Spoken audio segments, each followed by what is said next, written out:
संत गोपीदास साहब के चरण कमलों में अनंत बंदगी करते हुए यहाँ उपस्थित आप सभी परमात्मा के नेमी प्रेमी भक्तों को, सत्संग प्रेमियों को मेरी सप्रेम साहेब बंदगी।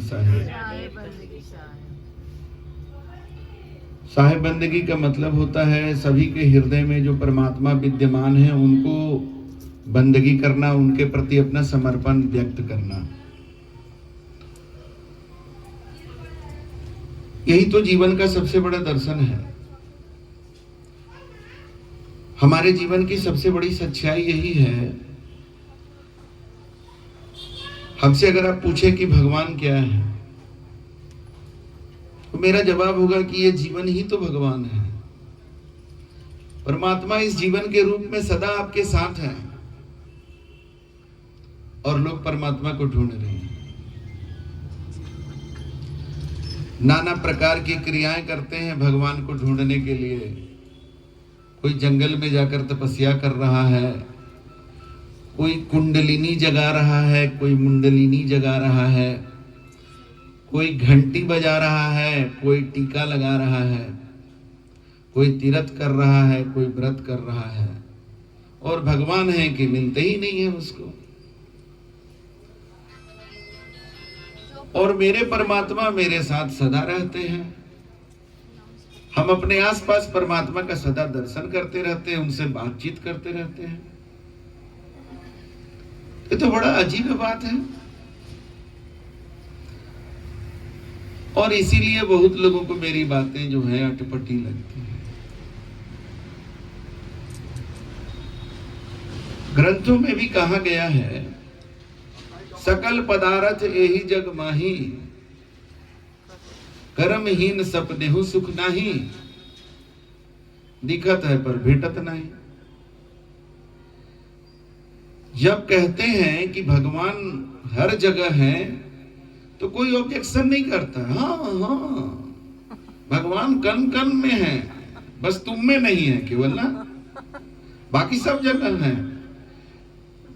पत्थर का मूर्ति बना करके भगवान को पूज लेते हो, मिट्टी का मूर्ति बनाकर भगवान के सामने आरती कर लेते हो, लेकिन तुमको खुद में भगवान नजर कभी नहीं आते। इसका कोई चश्मा का दुकान है क्या? कभी ये वाला प्रॉब्लम चश्मा के दुकान में जाके बताए कि मेरा आंख में कौन दोष है कि हमें भगवान नहीं दिखते हैं। साइकिल दिखता है, गाड़ी दिखता है, नारी दिखती है, पुरुष दिखता है, हम दिखते हैं, तुम दिखते हो, बस भगवान नहीं दिखते हैं। ऐसा कोई चश्मा हमको बना दो। पावर मेरा लगता है खराब हो गया है, क्योंकि कहते तो हैं कि भगवान कण कण में है, हमको क्यों नहीं दिखते? तो ऐसा चश्मा का दुकान कहीं मिला जहां पर भगवान जो कण कण में है हमें दिखते नहीं है, उसका पावर लगा दे, ऐसा लेंस लगा दे, ऐसा ग्लास लगा दे आपको कि आपको दिखने लग जाए। अरे भाई, ऐसे चश्मे के दुकान का ही नाम सतगुरु का गुरुकुल होता है, सत्संग होता है। वहीं आपका चश्मा बनेगा। जन्मों जन्मों से जो आपका आंख का फरमा टेढ़ा हो गया है, पावर खराब हो गया है, वही जाके ठीक होगा। अभी 50 करोड़ से ऊपर आदमी कुंभ मेला में जाके डुबकी लगा के आ गया। सुने हैं कि कुछ वीआईपी लोगों को इनविटेशन गया था, लेकिन ये 50 करोड़ वाले में से तो हमको लगता है कि 49 करोड़ 99 लाख 90,900 कुछ को तो गया ही नहीं होगा इनविटेशन। बिना कोई इनविटेशन के वहां पहुंचे, वहां जाने पर कोई स्वागत करने वाला उनको नहीं मिला, कोई उनको ठहरने का इंतजाम करने वाला नहीं मिला, कोई उनको भोजन कराने वाला नहीं मिला। सुने कि पानी का बोतल 50 रुपया में बिक रहा था। कोई बोला कि 2 ठो पकौड़ी खाए तो उसका 25 रुपया ले लिया, 2 गो पकौड़ी का। तब भी लोग गए। बहुत अच्छी बात है, आस्था की डुबकी। लेकिन वहां से लौटने पर हम लोगों से पूछे कि क्या मिला, तो कोई बोला कि खांसी हो गया, कोई बोला कि गला बैठ गया, कोई बोला बुखार लग गया,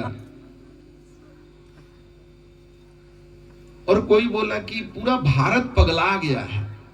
तो हम बोले अभी तो उसी में से है ना जी, अभी तो उधर से आ ही रहे हैं और आप बोल रहे हैं सब बात। तो गए नहीं ना थे, गए तब ना समझ में आया। भगवान नहीं मिले, भगवान को खोजने गए थे और सुने कि अमृत स्नान जो होता है उस समय देवता लोग उतर आते हैं वहां पर,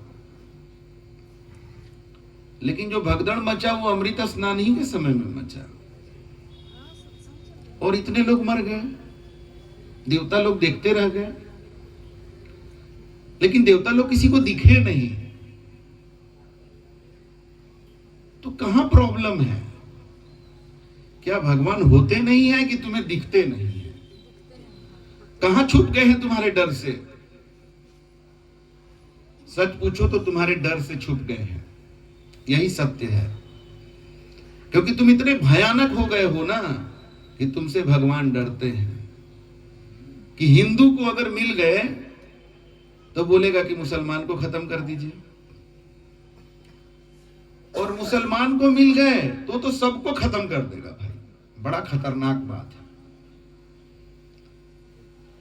हर धर्म वाले से प्रॉब्लम है ये। मुसलमान कम्युनिटी में जो लोग हैं, हर धर्म, जो इस्लाम को कबूल नहीं करता उसको अधर्मी कहता है और कहता है कि उसको मार दो, कोई दिक्कत नहीं है।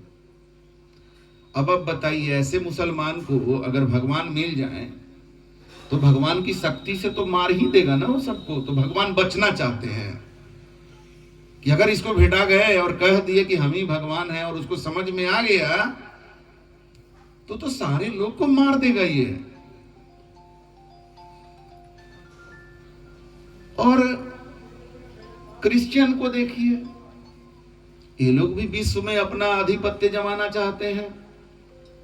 आज भारत में क्रिश्चियन बनाने के लिए न जाने करोड़ों का फंड आता है विदेश से। क्या मिलेगा क्रिश्चियन बना करके? भाई क्या करना चाहते हो लोगों को क्रिश्चियन बना करके? और कोई किसी को मुसलमान बना रहा है, मुसलमान बनाने के लिए लब जिहाद कर रहा है। किस हद तक चला गया है? क्या कर लिया तुम किसी को मुसलमान बना के? अभी एक हीरोइन है जिसका पति जो है उसको चाकू लग गया, वो घर में मुंह ताक रही थी। अब उसका नाम है कौन? खान। अपना पति का नाम खान जोड़ ली है उसमें, और उसका 2 बेटा है, सबका नाम जो है वो इस्लामिक नाम रखी हुई है। लड़की है हिंदू, तो ठीक है, बड़ा अच्छा तुम मुसलमान बना लिया वो हिंदू लड़की से शादी करके, लेकिन उसका चरित्र में क्या परिवर्तन तुम ला पाए? उसके जीवन में क्या बदलाव ला पाए? उसी तरह से हिंदू संप्रदाय का कुछ वर्ग है जो घर वापसी कराता है। मुसलमान को कहता है कि तुम पहले हिंदू ही थे तो अब आ जाओ फिर से। तो बहुत लोग का घर वापसी भी हो रहा है। तो क्या कर लिए घर वापसी करा करके? मुसलमान था तो गाय खाता था, हिंदू बना दिए तो बकरा खा रहा है। अरे गाय माता है तो बकरी भी तो मौसी लग सकती है ना। और मुर्गवा उका लगेगी तुम्हारा, कुछ नहीं। गाय खाली माता हो गई, अब बाकी कोई नाता नहीं बाकी जानवर से।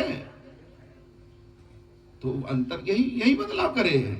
हिंदू बन गए तो गाय मत खाना, अब मुसलमान बन गए तो गाय जरूर खाना। तो ये कौन सा धर्म परिवर्तन? और क्रिश्चियन वो गाय भी खाता है, सुअर भी खाता है, मुर्गा भी खाता है, बकरा भी खाता है, और हिंदू को क्रिश्चियन बनाने में लगा हुआ है। क्या कर लोगे तुम क्रिश्चियन बना करके जी? तो ये लोग कौन हैं? ये वही लोग हैं जिनको धर्म का ABCD भी मालूम नहीं है, और परमात्मा का दर्शन तो इनके जीवन में दूर दूर तक नहीं है, क्योंकि हम तो बता दिए परमात्मा इन लोग से बचना चाहते हैं। अब आप कहिएगा ऐसा बात आप बोलते हैं कि भगवान बचना चाहते हैं, भगवान डरते हैं। क्या है, भगवान डरने का उदाहरण आपके पास नहीं है? शंकर भगवान भस्मासुर से बचने के लिए दौड़े कि नहीं दौड़े? भस्मासुर को पावर कहां से मिला? शंकर भगवान दिए थे। भोलेनाथ है, मांगा दे दिए। समझे ही नहीं कि कोई भक्त ऐसा भी हो सकता है जो भगवान को ही बोलेगा कि तेलाओ तेरे ही सर पर हाथ रखते हैं। और भगवान की ही धर्म पत्नी मतलब माता को ही कहेगा कि अब हम इनको अपना बना लेंगे, मतलब इनका उपभोग करेंगे। ऐसा राक्षस, जानते हैं ना, कहानी सुने हैं ना जी। तो ऐसे ऐसे राक्षसों से तो भगवान को बचना ही पड़ता है। कौन सा वरदान दे दिए हैं? अरे ये जीवन दे दिए, ये जीवन से बड़ा वरदान क्या होगा? तो ये जीवन देकर कितनों का जीवन आज ऐसा है जिसका जीवन देकर परमात्मा भी पछता रहा है कि क्या जीवन दिए इसको, क्या करने के लिए दिए। जिस जीवन को पा करके भगवान राम ने कहा कि बड़े भाग्य मानो तन पावा, सुर दुर्लभ सब ग्रंथ ही गावा। ये देवताओं को दुर्लभ है। आप सोच करके देखिए, सूरज देवता को आप जल चढ़ाते हैं ना, अगर सूरज देवता को मन कर गया कि काश हम भी आदमी बन जाते, आदमी के रूप में थोड़ा हम भी घूमते फिरते, खाते पीते, सत्संग करते, कुछ और करते, तो सूरज देवता को मानव तन मिलेगा? क्योंकि उनका तो ड्यूटी लगा हुआ है, देवता लोग का ड्यूटी लगा हुआ है। तो देवताओं को इसलिए दुर्लभ है। ग्रंथ पढ़ते हैं ना तो थोड़ा उसको विचार करिए कि ग्रंथ में बात कैसे लिख दिया। मानव तन देवताओं को दुर्लभ कैसे हो सकता है? देवताओं की तो हम पूजा करते हैं, देवताओं से तो हम वरदान मांगते हैं, आशीर्वाद मांगते हैं, और हम मानव तन पाए हुए और देवता को दुर्लभ है? दुर्लभ है। ध्रुव तारा को देखिए, एक समय में ध्रुव मानव रूप में थे, उनके साथ उनके पिता ने सौतेले भाई से भेदभाव किया, उनको बहुत दुख हुआ। वो भगवान को याद करने लगे। नारद मुनि गुरु के रूप में उनको मिल गए, और नारद मुनि के गुरु मंत्र से ध्रुव जो है उनको भगवान का दर्शन हुआ। तो उन्होंने मांग लिया भगवान से कि ऐसा वरदान दे दीजिए कि हम सदा चमकते रहें। तो दे दिए, ध्रुव तारा बना दी, जाओ तारा में तुम व्याप्त हो जाओ। आज भी ध्रुव उस तारा में व्याप्त है जिसको ध्रुव तारा कहते हैं। ऐसा ही एक जो है हठ जोगी जो है, उसको भी भगवान मिल गए। वो बड़ा होशियार। बोलो क्या चाहिए? बोला 3 वरदान हमको दे दीजिए भगवान। बोला ठीक है। पहला वरदान, बहुत देर से भूख लगी हुई है, खाना का व्यवस्था कर दीजिए। वेरी गुड, हो गया, ठीक है। दूसरा वरदान, खाना खा लेंगे तो नींद आएगी, ये पेड़ के नीचे एक खटिया का व्यवस्था कर दीजिए, सो जाएंगे, ठीक है। और तीसरा वरदान क्या चाहिए? तीसरा वरदान ये दे दीजिए कि जब चाहे तब 3 वरदान आपसे हम मांग लें। बड़ा गजब, फंस गए भगवान, क्योंकि ये तो सोच ही नहीं पाते हैं कि जिसको हम ही सब देने वाले हैं वो हमसे ऐसा चीज मांग लेगा। एक बार चाइना का एक आदमी कुछ अच्छा काम किया ऐसा कि वहां का राजा बड़ा प्रसन्न हो गया। तो राजा बोला उससे कि मांगो हमसे। तो बोला दे नहीं पाइएगा। बोला मांगो ना, यहाँ के राजा हैं, जो मांगोगे दे देंगे। तो बोला कि चावल का एक दाना लीजिए और शतरंज का जो 64 डब्बा रहता है शतरंज में, 64 या 84 ऐसे कुछ रहता है उसमें, है? देखिए 64 रहता है, कंफर्म कर दिया, गुड। बोला कि एक पहला डब्बा में एक दाना रखिए, उसके बाद दूसरा डब्बा में डबल कर दीजिए, तीसरा में उसको 3 गुना उसका डबल करिए, तो 2 का डबल 4 हो जाएगा। ऐसे करते करते 64 डब्बा में जाते जाते जितना चावल होगा ना उतना हमको दे दीजिएगा। वो राजा नहीं दे पाया।